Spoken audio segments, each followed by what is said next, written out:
Hey, travelers! Look who's back. This isn't actually an episode from last year. This is 2021. This is March 2021. Troy's here. Winter has let up. Can you believe that? Yeah. It's so much has changed Yeah. in the last couple of months. I know. We have another kid. Congratulations, by the way. Thank you. Yeah. COVID is coming undone. You know, everyone's getting their immune shots. The world's looking pretty good. I think it's going to be a good year this year, Mr. Cerny. Do you think so? Yeah. I feel like everyone's getting a little cooped up energy, and we're going to go out and probably go a little too hard. So this is probably a good time to keep talking about beers. So when you're out and about. We're still keeping it safe in the backyard here for now. You know? Yeah, for now. Yep. Yeah. Yep. We're getting there, though. There's a light at the end of the tunnel. If the weather stays nice, everybody just move outside and do your things out there. And like this is an unseasonably warm March for us, so it's kind of nice. Right? Yeah. This yard was covered in snow not that long ago. Oh, yeah. Yeah. My backyard's like a sundial. You can tell as the sun gets higher because it melts the snow as it goes. Right. So I'm almost like I got that much snow left. So according to my sundial. Well, Troy brought us some beer because it's been so long since I've had a beer. I think it's been almost 3 months. Oh, yeah. Can you believe that? Been cold for 3 months. Yeah. Huh? Yeah. How do you know I haven't been sitting back here the whole time just waiting? I look out here. The dogs have to go out. Usually, if I would have seen you back here, I would have said, Troy, what are you doing out of my backyard? Getting the gun out. So I kind of, as we all were drinking beers, I kind of squirreled away 3 beers that are similar that would be hard to kind of assemble a flight of, and they're all Mexican hot chocolate style beers. Yeah. So this should be just in time for St. Patty's Day, Mexican hot chocolate. I mean, St. Patrick's Day is kind of a hard day to get. I think we've probably done milk stouts from Left Hand on here before. So. Yep. And Beth had talked about black and tans, and I said, to be honest with you, I don't pour a good black and tan, and I'd rather have someone that's good at it. You need a draft system almost to do that too, to get it right. Trying to do that with cans would be hard. Probably not so good. Yeah. And Guinness. We've done Guinness. We've talked about that sort of thing. It's a stout. It's dry. It's nitro. Same every year. Yeah, I mean, it's not like St. Patrick's Day is radically changing. It's altering its beer styles. You don't go into Oktoberfest looking for a triple hopped, Nope, you're just looking for a Oktoberfest. Easy drinking Oktoberfest, yep. So, St. Patrick's Day is coming up. Go drink a stout. And then, we are technically drinking. We are drinking stouts. So, yeah. Stouts are native to Ireland, I guess. I don't know, probably not. Maybe England, British Isles. So, sure. Yeah. Yeah. But anyways, Mexican hot chocolate, shall we? Yeah, absolutely. And this one's from Clown Shoes Brewing. Clown Shoes. Which is out of... I believe we've actually had this one on here before, but that's okay because this is the first time that we're having 3 beers on a vlog in I don't know how long. Yeah, it feels good to drink with people again. Not going to lie to you. I love Beth, and she does a great job on the show. Wonderful person, She's a bit really. of a lightweight. Yeah. I'm probably a bit of a lightweight. I mean, I don't know. Also, last couple months have been a lot of whiskey, A lot of whiskey, yeah. Yeah, I actually got Beth turned on to whiskey, but that would be even more of an S show on the vlog if we just drank whiskey. So, not saying it's not going to happen. Right, we would just completely go off the rails, I think. Yeah, Ubers will be called. Yeah, big old plane. Yeah. All kinds of activity in this backyard. Yeah. If it's not street sweepers, it's airplanes. Or helicopters. Or helicopters, yeah, for that matter. I would say I'm not getting a ton of Mexican chocolate on this. It's chocolate. I mean, but it doesn't have any, spice notes or anything like that. And these cans aren't overly cold. That's one thing you always have to take into consideration when you're trying a beer. Right. The coldness of your beer. Sure. The warmer it is, the more you can taste. And these guys were only in my cooler for about 45 minutes before I came here. So, yeah. I mean, I don't have a beer fridge anymore. Everything has to go through the cooler. Oh, no. No beer fridge anymore? Oh, he died. Dang COVID. COVID killed my beer fridge. You should get the government to reimburse you for that. I think they would. I don't know. I more or less just want all the stickers off of that on it's another worth a fridge. try. Can I just have another fridge with all the stickers on Well, it's just more reason to go collect more stickers. Yeah, true. Yeah. I like that beer. It was very easy drinking chocolate stout. There's not a whole lot to... As far as tasting notes go, Yeah. it's chocolate.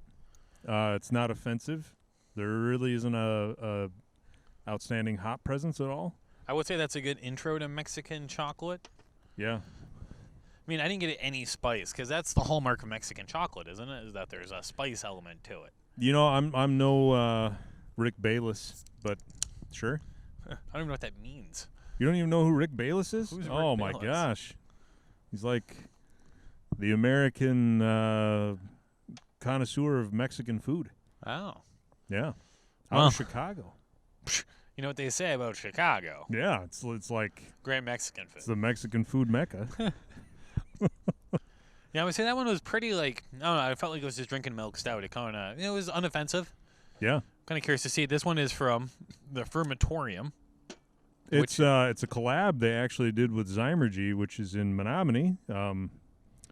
We did a vlog back with Zymergy back in the day one time, pre-COVID, of course. I feel like we have two new ways of defining people, like pre and post the Yeah. vid. We pretty much have done everything pre-COVID. We did one vlog during COVID, and that was over in Chippewa. So, and then it kind of went off the rails from there. So this is a mole stout. It's not just any old Mexican stout. It's a mole stout. What makes it yeah. a mole? What They is put mole? mole in it. That I like don't a know. Pepper? Sure. Pretty I sure don't know. mole is a pepper. I'm sure somebody will comment about it. I hope you do. Once again, weirdly smooth. It's got a little bit of a different back end to it. I'm not entirely sure what that. Maybe that's the mole. It's almost a little stringent on the finish. Like, Yeah. It makes you, like, it kind of dries out your mouth and makes you want another sip. I find sometimes when milk stouts use that lactose, they can get a little stringent, like sweet stringent, where they pull on your tongue a little bit. Does this have any of that in it? Milk stout? Yeah. I think so. Does it? This is uniquely 6.6% alcohol, IBU's 25%. Obviously, IBUs on a stout are often low because Right. you're going for that heavy stout flavor. They don't really give you a whole lot of information on the can here. Huh.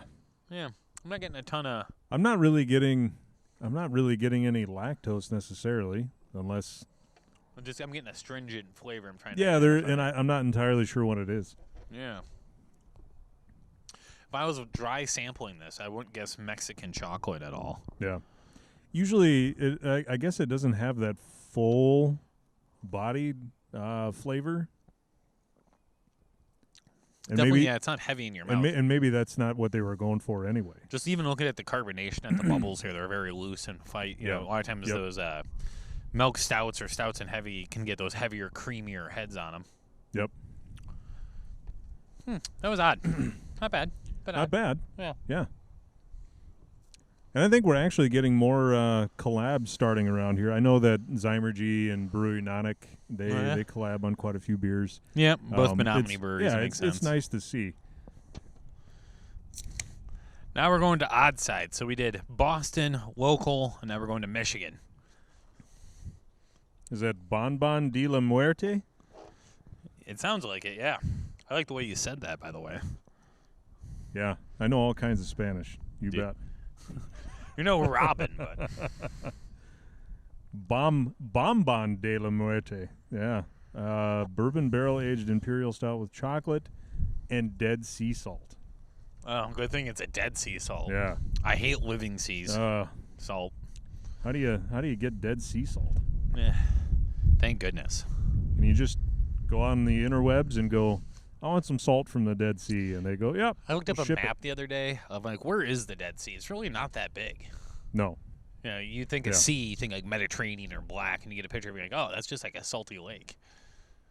We got one of those out in Utah. Yeah. Yeah. Yeah, we don't. We Nothing. got our own Dead There Sea. ain't nothing dead about it. It's just a salt lake. And it stinks. Does it? Yeah. It's terrible. What's it? Just briny or? I remember the smell, but I honestly couldn't tell you. I've never smelled anything Does it like smell it. like when you cross the border from like Chicago into Indiana, and just like that pure sulfur smell hits you? No, well, I guess it kind of has a little bit of that, but it's less. It's not industrial Yeah. because of that. I'm just a Gary, Indiana. Well, you know Gary. You know the second you're in Gary. Gary, the Dead Sea of the Midwest. I don't know why I found the need. Sorry if anybody lives in. I don't know why I found the need to poke Gary, Indiana, in the eye, but hey, why not? Now this one for being a bourbon barrel aged, you're not getting like a ton. You're not getting a ton of bourbon, but it's definitely there. yeah, this is I would say so far has been my favorite of the three. Yeah. It's the most like smooth, kind of chocolatey. I'd say this is the most desserty. I would say that one was almost too stringent, where I didn't get any dessert. Kind of like it was a good beer, but it wouldn't be a beer. Like if I poured that for dessert, I'd be like, eh. This one's a little more like a bit more luscious, like a salted chocolate that you would buy with bourbon in it. And obviously, barrel aging just kind of makes everything taste better. I mean, I think there's a lot of people that are getting. I feel like I'm just being a cliche myself by liking bourbon barrel aged stuff more. I think there are a lot of people that are getting bourbon barrel aged fatigue. Yeah. I don't know if those are the ones that are buying all the seltzers. Like they're just going completely 180. The seltzer world has gotten unbelievable. I know. The amount of seltzers I saw what you did in Woodman's, and I'm terribly angry about it. No. I mean, the thing, too, is the seltzers are kind of a unique product because they appeal to not just beer drinkers. They appeal to everyone. Right. Because it's water. I mean. Yeah. Most people like water. Usually what I do is I drink a bourbon barrel-aged stout, and then I go for a seltzer that doesn't have any alcohol in it because I'm trying to sober up. Yeah. Just like a regular seltzer. Yeah, just like a regular seltzer. Yeah, that's what I do. Yeah. That's like a good, I need a palate cleanser. Yeah. A regular seltzer is like the sorbet of the drinking world. Like you need a little bubble to light or a little, sobering up. That's helps you a little bit. I think it was I can't speak for everyone, but kind of going into the last couple months where we were kind of forced at home, getting ready to have a kid. It was cold out, COVID, and all the reasons you would never leave a house. For us, all slammed together. Right. But it was kind of a fun time to explore new beers, though, like buying some imports and stuff. So I think over the next couple episodes, we'll be able to dive more into what are fresh beers coming out and what are I've tried pilsners. I've been trying to find the best pilsner I can find. So it'll be fun to do something like that kind of stuff on the show. I think. Actually, I've been seeing more people make pilsners. Yeah. Oh yeah. So it's hopefully we're going back to that kind of a thing. I call it the horseshoe, where once you get so far, eventually you come back one way or another. But so I think the next couple episodes, kind of we're going to be battling the weather here. But as things reopen and stuff, we'll be able to get out and do more things, have more shows, and we had some time to figure out some new beer stuff to talk about. Yeah. Yeah. Well, and don't forget, we're going to start a podcast in April, so we're going to do that. Troy will help out when he can, and Andy seems like he wants to do it too. Yeah, we've kind of all learned. We've all learned how to kind of go remote with the stuff, which has been helpful. That way we can get Andy in more. Especially being that he does live 3.5 hours away. That's no excuse. He should be able to drive up every time. However far that Madison is away. I mean, whatever. They're practically Madison. Chicago down there. Yeah. But those kind of things, and then obviously as more people get vaccinated and more people are comfortable, and especially if we can do interviews outside. Oh yeah. Obviously, I'm not a fan of just sitting inside. Hell, if it's nice, we'll go sit outside. I always say Wisconsin is the frozen jewel of the North. Beauty in summer, hell of a place in winter. Yeah. We only had like a week worth of negative temperatures. Had a bad year this year weather-wise. We've been doing pretty good. Really? Especially the last couple years. Yeah. Have been particularly hard winters, so it was nice I to have think I only had to plug the pickup in once.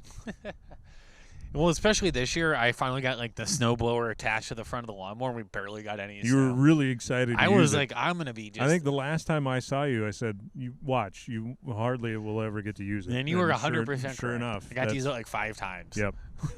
I was like, I'm going to be the hero of the neighborhood, and I got a new to me snowblower, and I was looking forward to using that this year.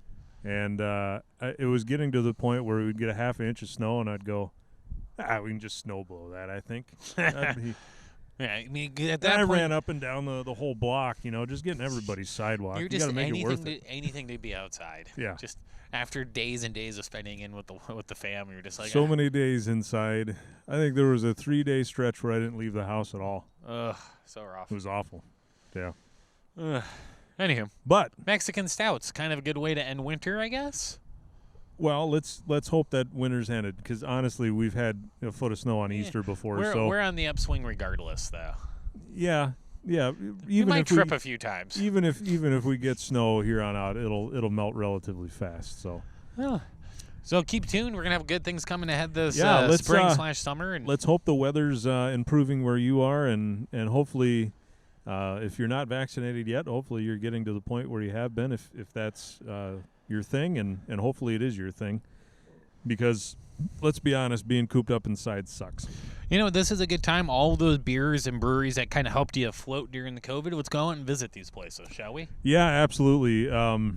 There are, places still have the potential of shutting down. And like we've said before, if you want to prevent your favorite place from shutting down, you have to frequent them, regardless of how you do it, whether it's in person or to go. But buy it from them, because that's how they make the most money. Yeah. So, yeah. Yeah. Otherwise, check us out on all of the social medias, of course, on right here on YouTube. And if you haven't already done so, subscribe. We're inching ever so closely to that 1,000. That's our goal. That was our ultimate goal, and we're getting there eventually. Eventually, we're just going to hire a bunch of bots in India. 2021, we're going to hire a bunch of bots, and we're going to reach that 1,000 subscriber goal. Yay. And, of course, all of you that comment every week, thank you for doing so, and we look forward to your comments every week, because we like to hear from you. Check us out on Instagram and Facebook, and I've been tweeting every now and again, believe it or not. And I know that I've been teasing Troy on TikTok for the longest time, and now that it's nice out, we may get to that point, so look for that too. Anyway. I think if anyone's relying on my dance abilities or music abilities in order to get us something, we are truly dark places. Yeah. Well, we are in dark times. Let's be honest. Meanwhile, the sun is. Well, outside's nice, but you get it. You know. Anyway, from Troy and I, we will probably see you next week. Prost. Stay thirsty, my friends. I just ripped that off. Damn it. Hey everybody, thanks for watching. If you like what you saw, you can click down below where there's some more episodes for you to watch. And don't forget to like, comment, and subscribe on episodes that you do watch. We hope to see you next time.